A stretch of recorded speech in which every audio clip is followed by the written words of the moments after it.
پاکستان کی سیاست میں بعض عہدے صرف عہدے نہیں ہوتے بلکہ سیاسی طاقت کا توازن ہوتے ہیں۔ سندھ کا گورنر بھی انہی میں سے ایک ہے، لیکن سوال یہ ہے کہ کامران ٹیسوری کی رخصتی کیوں ہوئی؟ کیا یہ صرف ایک انتظامی فیصلہ تھا یا پھر اس کے پیچھے کراچی میں MQM اور وفاقی سیاست کا بڑا کھیل چل رہا ہے؟ آج ہم اس معاملے کو گہرائی سے سمجھنے کی کوشش کریں گے۔ جب عمران خان کی حکومت ختم ہوئی اور PDM کی حکومت بنی تو اتحادی جماعتوں کے درمیان طاقت کی تقسیم کا ایک غیر رسمی فارمولہ طے ہوا۔ اس فارمولے کے مطابق پیپلز پارٹی اور نون لیگ کے درمیان گورنرشپ کی تقسیم طے ہوئی۔ پیپلز پارٹی سندھ کی گورنری چاہتی تھی، لیکن مسلم لیگ نون نے اسے پنجاب اور خیبر پختونخوا میں گورنرشپ دے کر سندھ اپنے پاس رکھ لیا۔ یہاں سے اصل سیاسی کہانی شروع ہوتی ہے۔ دوسری طرف MQM پاکستان اس وقت اتحادی حکومت کے لیے انتہائی اہم تھی، کیونکہ قومی اسمبلی میں نمبر گیم بہت نازک تھی۔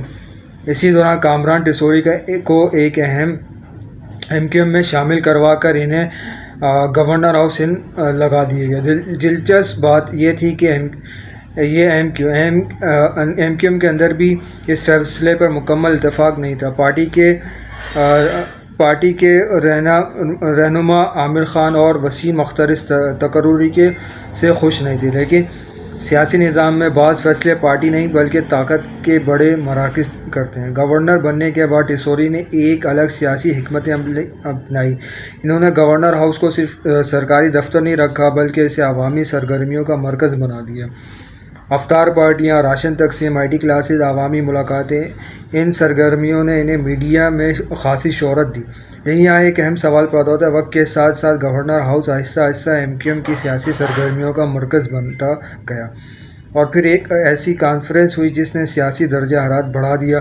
یہ کانفرنس سندھ کے مستقبل، کراچی کے اسٹیٹس اور ممکنہ نئے صوبے کے بارے میں تھی۔ یہاں مسئلہ صرف ایک سیاسی نعرہ نہیں تھا، مسئلہ یہ تھا کہ ریاستی عہدے کے پلیٹ فارم کو سیاسی مطالبات کے لیے استعمال کیا جا رہا تھا۔ یہی وہ مقام تھا جہاں بلاول کی پارٹی پیپلز پارٹی نے سخت رد عمل دیا۔ یہاں ہمیں پاکستان کی سیاست کا ایک بنیادی اصول سمجھنا ہوگا۔ کراچی کی سیاست ہمیشہ تین قوتوں کے درمیان گھومتی ہے: وفاق، سندھ کی صوبائی حکومت، MQM۔